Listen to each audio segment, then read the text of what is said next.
साथियों अस्सलामु अलैकुम। मैं निशात अहमद आप तमाम साथियों का बहुत बहुत इस्तकबाल करता हूं, खैर मकदम करता हूं, वेलकम करता हूं आपके अपने ही यूट्यूब चैनल जीएस ऑनलाइन पर। तो एक बार आप लोग वीडियो को लाइक कर दीजिएगा और अगर आपने हमारे यूट्यूब चैनल जीएस ऑनलाइन को सब्सक्राइब नहीं किया है तो ज़रूर सब्सक्राइब करके घंटी वाले आइकन को प्रेस कर नोटिफिकेशन को ऑल कर लीजिएगा। आज के इस वीडियो के अंदर हम आपको पढ़ाने वाले हैं बिहार बोर्ड इंटरमीडिएट की। अगर आप तैयारी कर रहे हैं तो उससे मुताल्लिक साथियों जो आपके बुक है उस बुक का नाम है कहकशां हिस्सा दोम।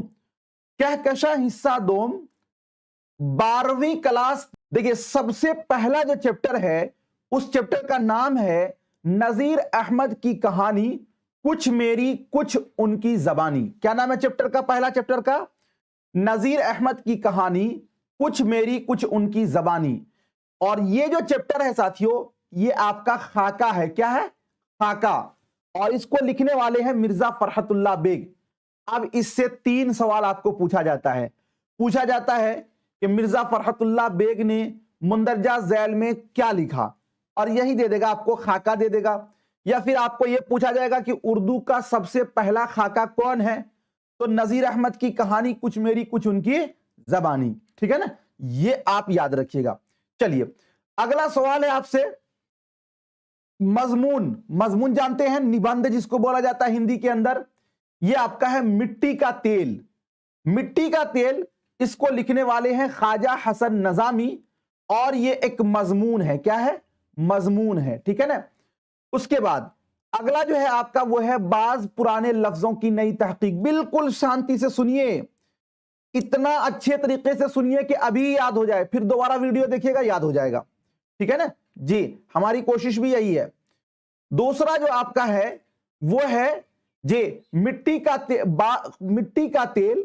इसको लिखने वाले हैं ख्वाजा हसन निजामी और ये क्या है? आपका मजमून है।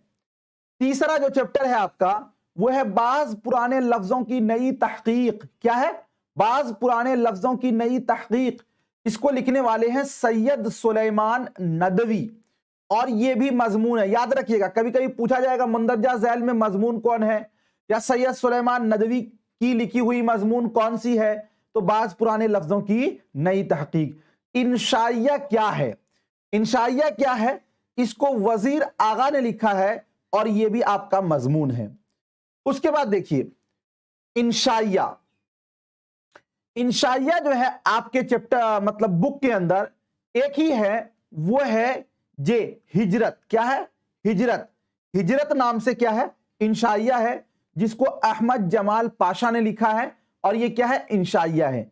और एक साथियों दास्तान है। क्या है? दास्तान, जिसको हम लोग बागो बहार के नाम से जानते हैं, मीर अमन देहलवी ने लिखा है। ये ऐसा चैप्टर है दास्तान बागो बहार जिससे हर साल 3 से 5 नंबर का सवाल आपको पूछा जाता है। कितने नंबर का?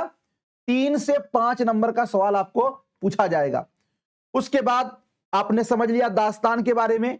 अब आपका है अफसाना। सुनिए अच्छा से, उसके बाद आपको लास्ट में हम सवाल भी करेंगे, जवाब भी देना है आपको। अच्छा से सुनिए, ये सब्जेक्टिव में भी आता है। जी भी सब्जेक्टिव ऑब्जेक्टिव। पहले पूरा वीडियो सुनिएगा, उसके बाद आप कुछ सवाल करेंगे हमसे, हम जरूर जवाब देंगे। चलिए देखिए अफसाना देखिए सबसे पहला जो अफसाना है आपके बुक के अंदर वो है टूबा टेक सिंह जो है इसको सादत हसन मंटू ने लिखा है और ये एक अफसाना है। एक बात और याद रखिएगा, अगर आपको पूछ ले कि तकसीमे हिंद से मुताल्लिक अफसाना कौन सा है तो टूबा टेक सिंह है। टूबा टेक सिंह का असल नाम क्या है? तो इसका असल नाम है साथियों बिशन सिंह। क्या नाम है? बिशन सिंह। क्या नाम है? बिशन सिंह। टूबा टेक सिंह का असल नाम है, अफसाना है ये। उसके बाद अगला अफसाना है आपका प्रॉमिस। नहीं बोलते हैं ये मेरा प्रॉमिस है, ये मेरा वादा है कि आपको 85 नंबर दिलाना है हमें कम से कम। तो प्रॉमिस जो है ये जीलानी बानो ने लिखा है और ये एक अफसाना है। क्या है? ये अफसाना है। उसके बाद है भोले बसरे गीत जो है इसको शफी जावेद साहब ने लिखा है और ये भी एक अफसाना है। उसके बाद आपका है साथियों इब्राहिम सुक्का। क्या है? इब्राहिम सुक्का। सलाम बिन रज़ाक ने इसको लिखा है और ये भी एक अफसाना है। क्या है? अफसाना है। ये आपका देखिए अफसाना कितने हो गए आपके? टूबा टेक सिंह, प्रॉमिस, भोले बसरे गीत और इब्राहिम सुक्का। टोटल कितना हो गया? 4 जो है वो आपके निसाब के अंदर अफसाना आपको पूछा जाएगा। टूबा टेक सिंह, सादत हसन मंटू, प्रॉमिस, जिलानी बानो, भोले बसरे गीत, शफी जावेद, इब्राहिम सुक्का, सलाम बिन रज़ाक। अब उसके बाद साथियों है खुतूत।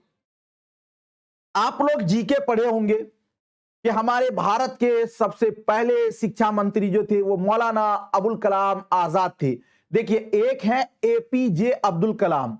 एपीजे अब्दुल कलाम जो है जिनको मिसाइल मैन के नाम से जानते हैं वो अलग हैं, और एक है मौलाना अबुल कलाम आजाद।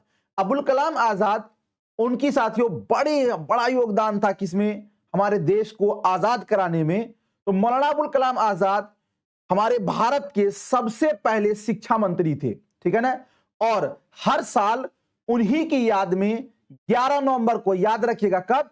11 नवंबर को यौम तालीम यानी कि शिक्षा दिवस मनाया जाता है। क्या मनाया जाता है? शिक्षा दिवस। कब मनाया जाता है हर साल? तो 11 नवंबर को। किनकी याद में? तो मौलाना अबुल कलाम आजाद की याद में। तो गुबारे खातिर ये साथियों उनके खुतूत का मजमुआ। क्या चीज का मजमुआ है? उनके खुतूत का मजमुआ। खुतूत लेटर जिसको बोलते हैं ना, लेटर जो पहले चलता था, उसमें से 3 खुतूत आपको दिए गए हैं। मौलाना अबुल कलाम आजाद का ये लिखा हुआ है। ठीक है, समझ में बातें आ गई। उसके बाद देखिए अब हिस्सा शायरी में आते हैं। शायरी के अंदर जो है वो आपको साथियों नज्म है गुफ्तगू। नज्म गुफ्तगू। ये नज्म जो गुफ्तगू है इसको लिखने वाले हैं अली सरदार जाफरी साहब, ठीक है ना। नज्म है ये। और उसके बाद है नज्म खेती। नज्म खेती इसको भी अली सरदार जाफरी ने लिखा है और ये भी नज्म है। याद रखिएगा, कभी कभी पूछा जाएगा इसको किसने लिखा है। उसके बाद एक नज्म है बरक़े कलीसा। बरक़े कलीसा। बरक़े कलीसा, बर्क माने होता है बिजली, और कलीसा का ये ईसाइयों की जो इबादत गाह है उसको बोलते हैं कलीसा। तो ये अकबर इलाहाबादी ने लिखा है और ये भी एक नज्म है। और ये जो बरक़े कलीसा है ये एक जरीफाना नज्म है। जरीफाना नज्म का मतलब क्या हुआ? जरीफाना नज्म का मतलब हुआ वो नज्म जिसके अंदर तंजो मजाह किया गया हो। जैसे मान लीजिए कोई बच्चा नहीं पढ़ता है तो हम कहते हैं क्या, अरे आप तो आईएएस हैं, आपको पढ़ने की क्या जरूरत है, आप तो बहुत मेहनती हैं, आप तो बहुत जानकार हैं, मतलब उसको तंज भरा जाता है नहीं।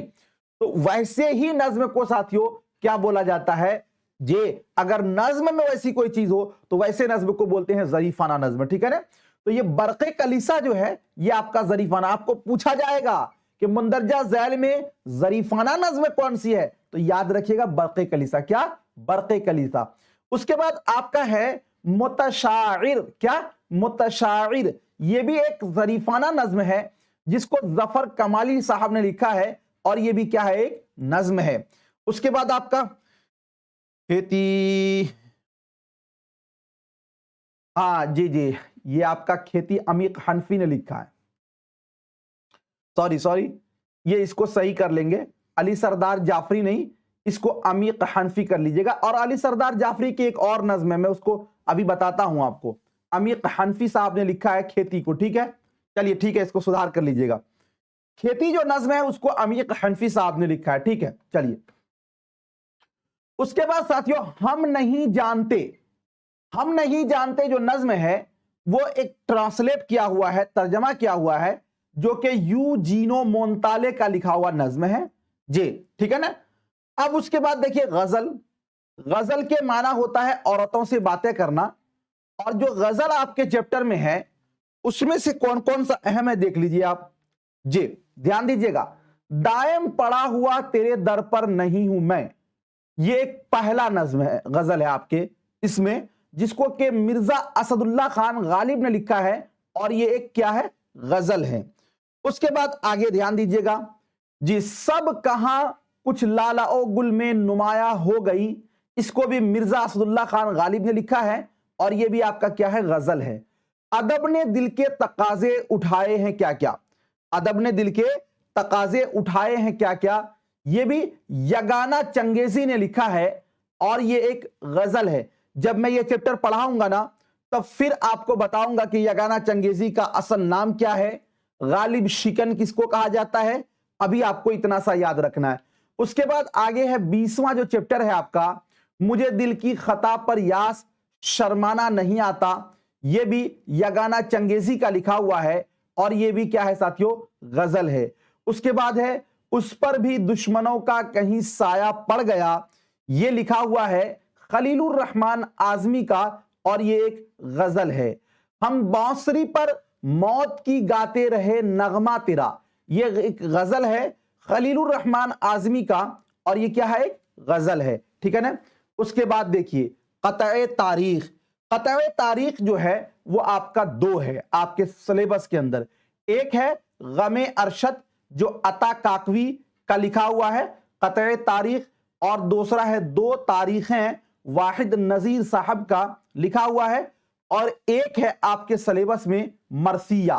मरसिया क्या है, तो मरसिया यारब चमने नज्म को गुलजारे इरम कर, ये मीर अनीस का लिखा हुआ मरसिया है जो कि एक मरसिया है, ठीक है ना। ये यहां तक आपका 25 चैप्टर मुकम्मल हो गया, ठीक है। उसके बाद साथियों जो एक्स्ट्रा आपको पढ़ना होता है एक्स्ट्रा स्टडी के लिए मजीद मुताले में, वो है आपको मैं यूनिवर्सिटी में, ये भी पूछा जाता है, एहसान दानिश का लिखा हुआ, ये एक खुद नविश्त है, क्या है, खुद नविश्त है। उसके बाद आगे देखिए दास्तान, दास्तान में आपको फसाना अजाइब, क्या फसाना अजाइब रजब अली बेग सुरूर का लिखा हुआ है और ये एक दास्तान है।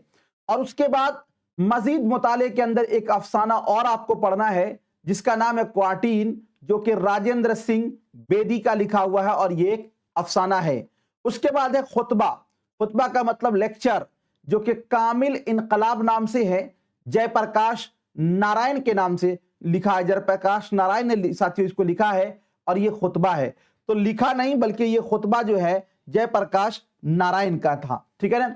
उसके बाद एक नज्म है मजीद मुताला के अंदर, शिकस्ते जिंदा का ख्वाब, जो कि जोश मलिहाबादी का लिखा हुआ, किनका लिखा हुआ है, जोश मलिहाबादी का, और ये एक नज्म है आपका।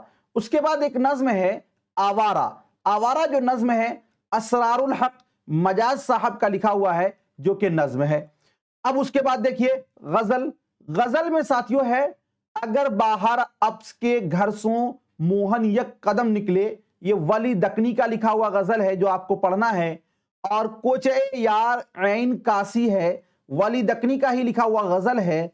और काश यूं तेरा न ये आयना दिल होता, रासिख अजीमाबादी का लिखा हुआ गजल है। और हुए हैं पैर हम अब दीदनी रोना हमारा, रासिख अजीमाबादी का लिखा हुआ ये एक गजल है। उसके बाद आपका है कसीदा, जाना नहीं है आपको, मैं एक एक चीज बिल्कुल अच्छे ढंग से समझा दूंगा कि ये सारी चीजें आपको कैसे याद होना है। कसीदा, कसीदा है तज़हीके रोजगार, तज़हीके रोजगार, ये कसीदा मिर्जा मोहम्मद रफी सौदा का लिखा हुआ कसीदा है। उसके बाद आपका है गीत, गीत जो है साथी हाथ बढ़ाना, ये साहिर लुधियानवी का लिखा हुआ गीत है जो कि साथियों एक गीत है। तू हिंदू बनेगा न मुसलमान बनेगा, ये भी साहिर लुधियानवी का लिखा हुआ एक गीत है।